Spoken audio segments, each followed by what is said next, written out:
Hi, my name is Jem and no, this look is not sponsored by McDonald's. So I have been accumulating a lot of books recently because I've been getting rid of a lot of books. I filmed a book on haul recently, I moved house, so I don't know, I feel like I've been in treat yourself mode. I got good exam results, so yeah, I don't know.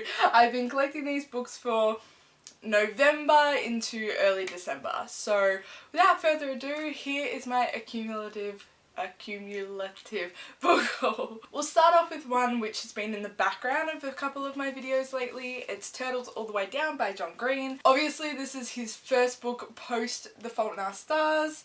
I'm really looking forward to reading this. I'm kind of in that camp of when it comes to John Green. I'm not like a massive super fan, but I don't despise his writing. So yeah, I'm excited to see what he's been up to. I'm not really sure what it's about, but I think it's like a bit of a mystery, a romantic plotline maybe. I'm not 100% sure, but I'm looking forward to it either way. The next two I bought for school. It's Medea and Other Plays by Euripides and Stasiland by Anna Funda. I'm currently reading Stasiland and I like it quite a bit. There's a very clear agenda, but I think, you know, you got to be cautious of that when reading anything to do with historical fiction. Well, this is creative non-fiction, so it's kind of in that camp. But this is about a reporter who goes to Berlin before and after the wall comes down in 1989, and she talks to ex-Stasi members, she talks to fugitives.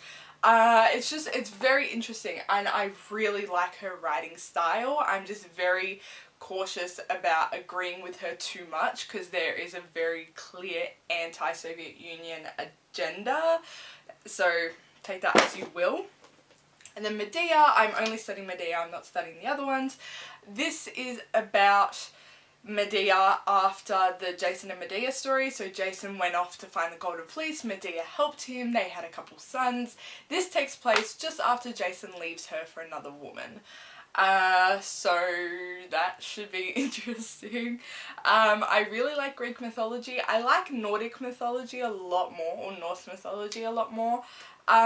But we'll see how this one goes. The next four are history books, so sorry if that's not interesting. I'll go through them quite quickly. The first one is ooh, that's not what it's called at all. The first one is November 1916 by Alexander Solzhenitsyn. That's not correct at all. I think he's Russian. But this is the second installment in the Red Wheel series by Alexander.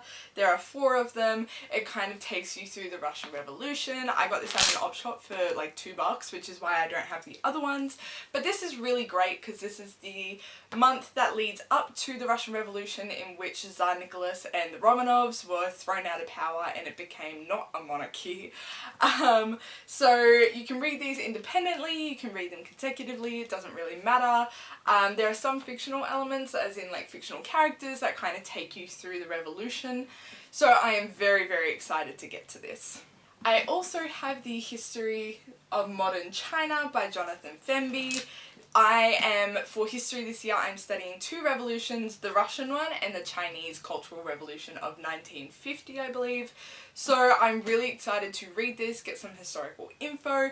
I've started reading it, so far so good. It's quite accessible. Fenby's writing is really tailored to a reader's experience and not necessarily a historian's experience, which I really like as someone who is 17 and does not have a bachelorette in history. The next 2 I got from like a $10 bookstore, which is honestly my dream. Like everything was $10 and I was like, oh, this is so good. The first one is When Paris Went Dark by Ronald C. Rosbottom. This is about the German occupation during World War II in Paris. I went to this bookstore twice. The first time I saw this and I didn't grab it and I regretted it. So the next time I went, I made sure that it was the first item in my basket. So I'm very glad to have this. And then possibly the book that I'm most excited for out of this entire haul is the Private Heinrich Himmler, Letters of a Mass Murderer. I cannot speak today. Heinrich Himmler was the leader of the secret police during Hitlerite Germany.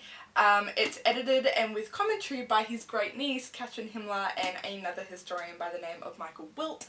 I am so interested in getting to this. I think I said in my book Unhaul that World War II and the Cold War is my real niche. That's where I really like studying. So I'm very excited to get to this. The next 5 books are for Zakaya. For Christmas we went to a thrift store and she picked out a few books that she wanted because I didn't know what to get her. So the first one here is A Thousand Splendid Suns by Khaled Hosseini. If you saw my very first book Unhaul, you would have seen this book. We weren't so close back then, so she probably didn't want to like ask me for it, but I ended up buying it back for her anyway. This was $4. The next one is by Isabel Allende and it's Of Love and Shadows. I have no idea what these ones are about, so I'm really sorry on that front. But this was $4 as well. I think there's another Allende. Yes, there is. So another one by Allende is Paula. She's so pretty. Oh my goodness. I think she's Spanish. I think that's what Zakaya said. We have Salvage the Bones by Jessamine Ward. This was $5, as was Paula. And last but not least, this was my personal pick for her. It's World War I, A Compact History by Grace P. Hayes. This was $4. As I said, I love history. I do like World War I to study as well as World War II. I just like World War II a lot more. But I told her to get to this because I was like, you have to. World War I, it's interesting. And then last but not least, oh my god, these are so heavy. I have 3 Harry Potter books. So the first one is the illustrated Fantastic Beasts and Where to Find Them. This is illustrated by Olivia Lomanek-Gill. I hope I pronounced that right. This is gorgeous. I have read through it. I absolutely adore it. My favourite picture, I always bookmark my favourite picture. Mine in this edition was the Centaur. It was absolutely stunning. I think she did a really great job of illustrating this. The next one is the illustrated Prisoner of Azkaban. This was illustrated by Jim Kay, who is my favourite illustrator. I've followed his works religiously ever since I read A Monster Calls by Patrick Ness. He illustrated that. This was stunning. I would say still to this day the first installment is my favourite, but this was very good. There was an image that actually inspired a story idea for me. It was this of the herbology classroom. Greenhouse I should say. This was stunning. This is my favourite cover too. I just love the colours in this. And then the last Harry Potter I have is A History of Magic. This is the companion to the exhibition and it was released for obviously 20 years of Harry Potter. My favourite thing about this is the inside cover. I just think this is the most incredible cover I've ever seen. I really want to display it. The bookmarks that you see is really interesting. It's like I've bookmarked her planning process because I'm such a gig when it comes to that. I love being nosy and seeing how people plan their novels. But this kind of just goes through the whole Harry Potter experience. It's not like a textbook like Fantastic Beasts. It's literally just going through the exhibition, her process, the before, during and after of the making of Harry Potter, and it's so good. I have read through this and I loved it. So that wraps up my cumulative book haul. I hope you guys enjoyed this video, but until next time, bye guys.